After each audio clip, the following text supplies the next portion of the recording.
हिमाचल प्रदेश में पिछले 4 दिन से कोई भी कोरोना वायरस का नया केस नहीं आया। इस वक्त 10 मरीज अस्पताल में उपचाराधीन हैं और 25 मरीज जो है वो अस्पताल से डिस्चार्ज हो चुके हैं। ये एक अच्छी खबर है। मुझे उम्मीद है कि 4-5 दिन में हम सिंगल डिजिट में पहुंच जाएंगे और सिचुएशन इम्प्रूव होते रहेगा। लेकिन हजारों लोग दूसरे राज्यों से हिमाचल के अंदर आए, उन सबको अपना घर में क्वारंटाइन में रहना होगा और सबको आरोग्य सेतु ऐप डाउनलोड करना अनिवार्य है। वैसे तमाम हिमाचली वासियों को ये अनिवार्य है कि आरोग्य सेतु ऐप डाउनलोड करें और डाउनलोड करते वक्त सही इंफॉर्मेशन इसमें डालें। जो भी बाहर स्टेट से हिमाचल के अंदर आना चाहते हैं उन सबको आरोग्य सेतु ऐप मोबाइल में डाउनलोड करना, सही इंफॉर्मेशन देना आवश्यक है। अगर बाद में टेस्टिंग के दौरान कोई सिम्टम्स आ जाते हैं, पॉजिटिव पाए जाते हैं, अगर आप गलत इंफॉर्मेशन आरोग्य सेतु ऐप में डाला है तो आपके ऊपर कार्रवाई भी हो सकती है।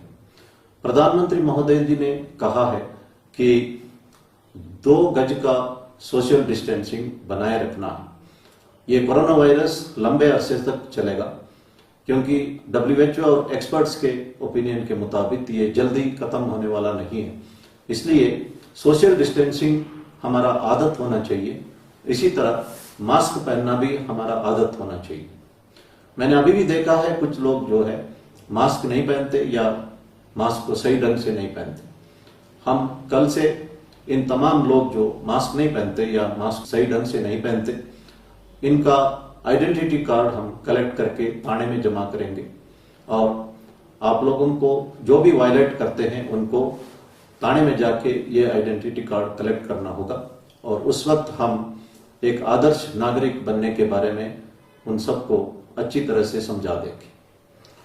प्रधानमंत्री महोदय जी ने पुलिस के लिए कहा था कि एक सकारात्मक भावना लोगों में आजकल पैदा हो रही है क्योंकि पुलिस वाले दवाई पहुंचवा रहे हैं और खाना पहुंचवा रहे हैं और पहले पुलिस वालों के प्रति एक नकारात्मक भावना थी, वो धीरे धीरे बदल के एक सकारात्मक रूप लिया है।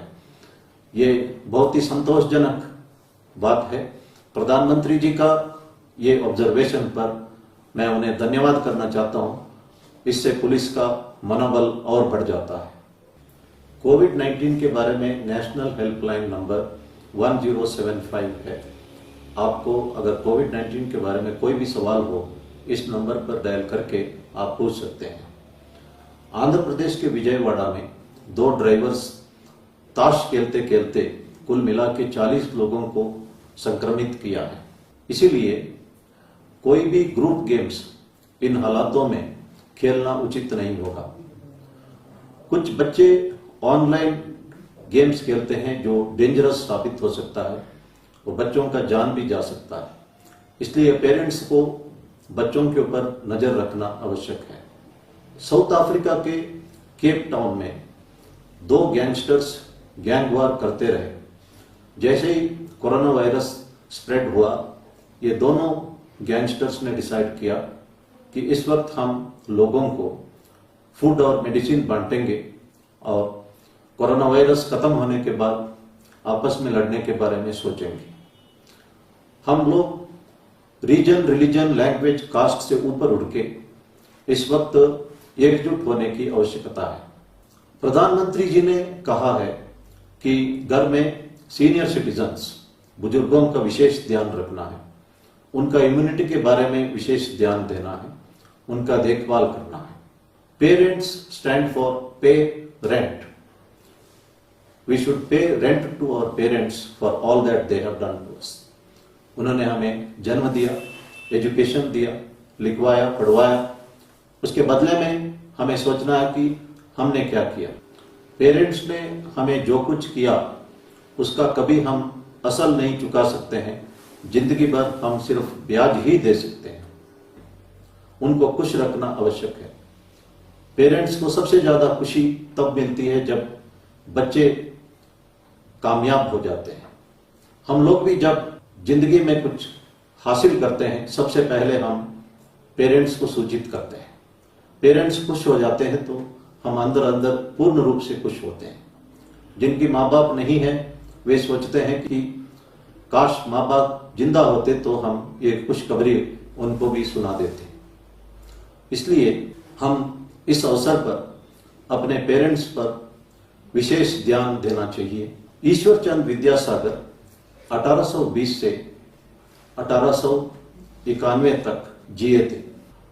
उन्होंने संस्कृत लॉ और इंग्लिश की पढ़ाई की थी। बाद में वे विलियम्स कॉलेज कलकत्ता में लेक्चरर बने।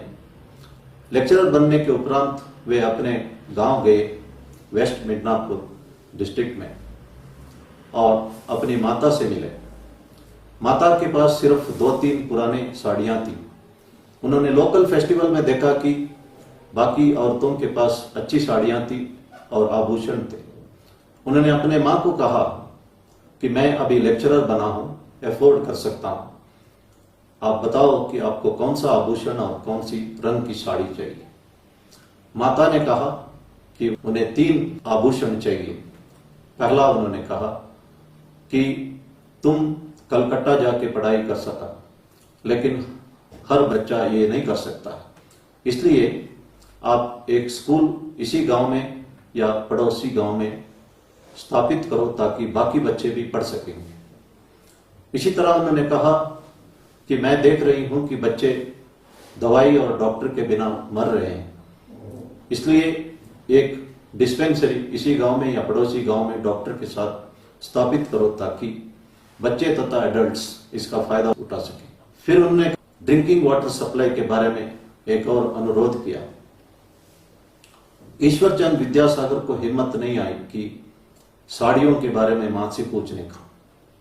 माता ने स्वयं कहा, मैं इन्हीं 2-3 साड़ियों से गुजारा कर लूंगी, कभी भी मुझे मां कहने में शर्म मत किया करो, और आपको जो पढ़ाया गया वो समाज सेवा के लिए। अपना ईगो सबसे नीचे रखो और समाज की सेवा करो, यही मैं तुम्हारे से उम्मीद करती हूं।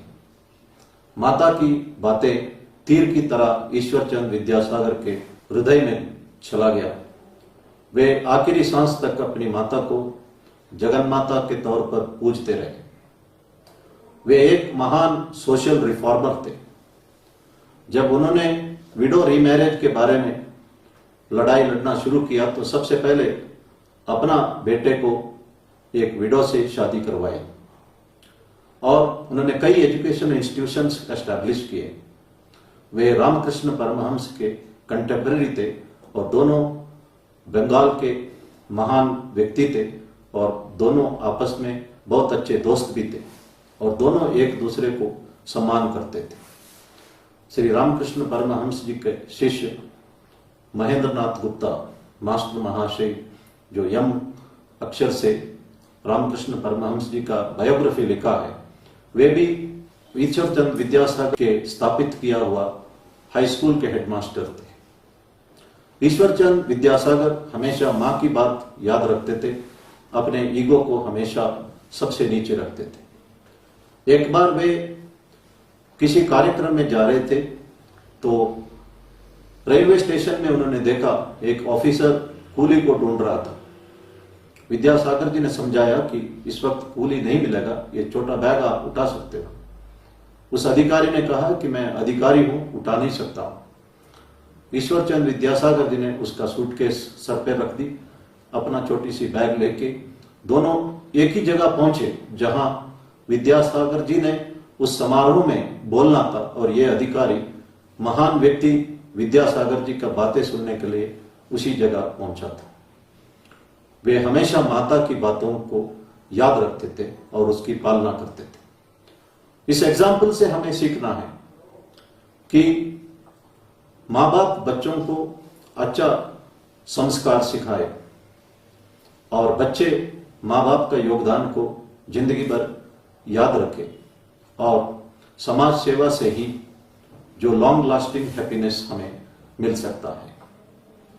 इसीलिए भगवान श्री सत्य साई बाबा ने कहा, अगर आप अपनी माता को रेस्पेक्ट दोगे, माता की सेवा करोगे, तो divine mother will protect you.